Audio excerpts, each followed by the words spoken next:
G'day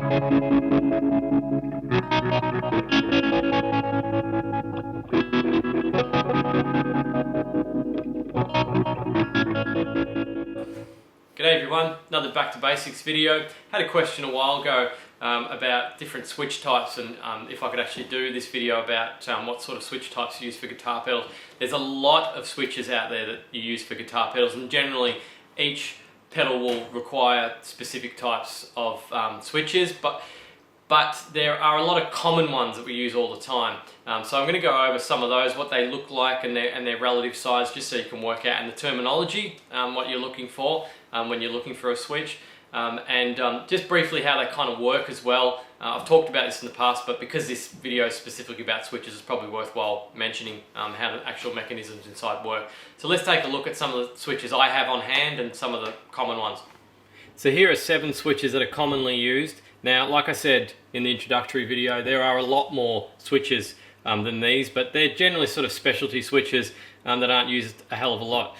These are probably the most common switches that you're going to see with guitar pedals.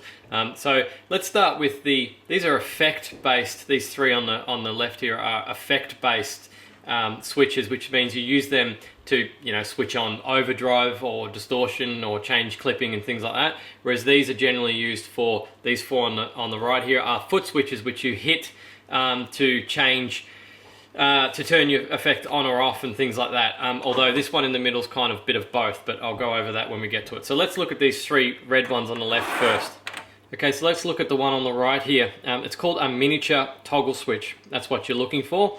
And it's a single pole double throw. So basically, if we look at close up, you can see it's an on-on single pole double throw, which means basically when the switch is off to the right here, you can see it's off over to this side. If I hit it again, that's the way that the switch works. So when it's on the right here like that, these 2 lugs are connected on the middle, and then if I click it over to the other side, now these 2 are connected. So that's how the actual switch works when you go from left to right. That's what single pole means. The middle one's the pole, double throw, you got 2 throws, left and right. So that's a single pole double throw on-on. But you can also get a different variety of that. It's called it's still a single pole double throw, but it's called an on-off-on. And this one actually will stop halfway. So when it's off to the right, those 2 are connected. When it's in the middle, let me just see if I can, whoa, too far. It's a bit tricky. There we go. When it's in the middle, the outside connections are disconnected, and then when it's on the right, it works the same as the other one. It just has the middle position is not connected to the the outer 2 lugs. So those 2 are both single pole double throws, but one is an on-off-on and one is an on-on. And when you build an effect, the PCB designer should tell you which one of those 2 you need. Usually, the most common is the on-on, but these do come up quite a bit too. They're just not used quite as much as the on-on. And then on the right here, we've got double pole double throw, so D, P, D, T. So it's exactly the same as a single pole double throw, except it's double pole. It's got two poles, and it works exactly the same. It's basically like getting 2 of these and stacking them right next to each other, but only having one switch on the top. So when the switch is to the right, like this, on the left-hand side, these 2 are connected, and these 2 are connected. But the top row and the bottom row aren't connected. They're always disconnected unless you actually deliberately connect them. They're disconnected. And then when you go over to the other side, the top 2 are connected and the bottom 2 are connected, and again those 4 the top row and the bottom row aren't connected. So like I said, it's just basically like having 2 single pole double throws stacked on top of each other with one switch. So that's a double pole double throw toggle switch. So just remember also, while we're talking about toggle switches, it's it's opposite to the action of the lever at the top. So when it's off to the left, you go to the opposite side on the bottom.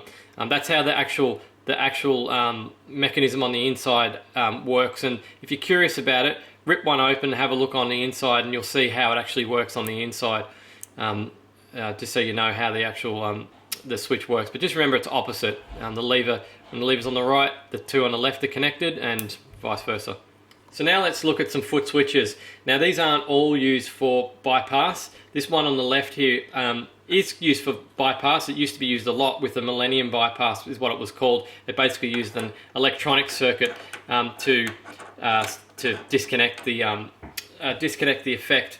And it still works fine, and in fact some people actually prefer to use these switches than the 3-pole double throws, which are these, because the mechanism inside isn't as delicate as a 3-pole double throw. So it's basically exactly the same as this toggle switch we looked before, except it's a foot switch and it's a bit more heavy duty. You can see the size there, it's quite a lot bigger. Could you use this in place of one of these? Yeah, you can, but you can't put your foot on a toggle switch. So if you don't care about that, these are very cheap. You could get a 3-pole double throw version of one of those. Chances are you're probably not going to be paying much. You're not going to be saving much to an economy version of one of these anyway. But you know, if you can't get one of those, you could use one of those. You're just going to have to use your hand or kick the actual lever to disengage the circuit. So that's what they're used for. They can be used for foot switches, but they can also be used for an effect. So if let's say you've got an effect, you're planning on using one of these to turn it from overdrive mode to distortion mode, you think to yourself, you know what, that would be actually really good in a song that I want to play, so that I can hit it with my foot instead of using a lever. Just replace it with one of these. It's the same thing. So you can hit the switch and you go from overdrive to distortion mode. So they're interchangeable pretty much.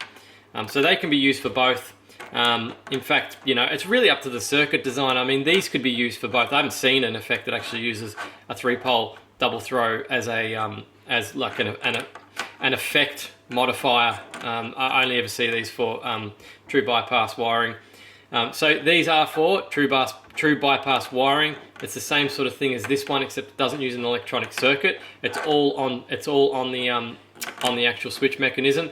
This one isn't solder lug, it's PCB mount, and what that basically means is, I'll just briefly show you. You can put this is a PCB mount, a 3-pole double throw mount PCB, sorry, and it just goes on the end of the switch like this. It takes a bit of maneuvering. There we go, and then you can just solder all those onto a PCB. And you can take your wires off these points on the right. So it's just a neatening sort of thing more than anything else, really. So that's PCB mount. Oh, by the way, just while we're on the topic of that PCB, that'll actually fit a solder lug as well, not just a PCB mount. There's enough room on there for a solder lug to go through as well. This one's exactly the same, this black one, except it's a compact version. You can see it's quite a lot smaller. So they're good for tight builds, 1590A builds, etc., etc. So that pretty much covers those two. That's usually what they're used for, off-board wiring. And then the last one we've got is this little one over here. And this is actually a Momentary, what would you call this? Single pole, single throw, I think. And yeah, sorry, single pole, single throw, so SPST. And it's Momentary, which means there's no mechanical switch. See, I can't, basically how it works is once you push this, there's no connection, it's disconnected. When you hold the switch down, those two are connected until you let go, and then they're disconnected again. It's a bit of a, it's probably not so much a specialty switch. A lot of people are using these with relay bypass. So basically when you push it, sends a signal to a circuit or a digital chip, and it tells the digital chip to turn the relay on and off. And the relay is what is providing the true bypass, which is turning the effect on and off pretty much. So getting a little bit into the complicated side of things here, so I won't talk too much about that, but that is basically how it works. They're used occasionally, and you can also get them in with a switching mechanism, so it'll click on, click off as well, but this one just happens to be Momentary. So that back to basics video is a bit more in depth than the other ones have been, but there's a fair bit to talk about, as you could see. I hope it gives you a brief overview of the switches that you need to use with your builds. And just get your head around the different types that you need and the sizing. So just remember those small ones, those toggle switches are miniature. That's usually the giveaway word that you're on the right track. It's a miniature toggle switch. That's what you want. And the true bypass, the blue type, they are you're looking for a 3-pole double throw foot switch is what they're called. So that's it for this video. Hope it helped, and stay tuned for more Back to Basics videos and guitar pedal related videos. Thanks for watching.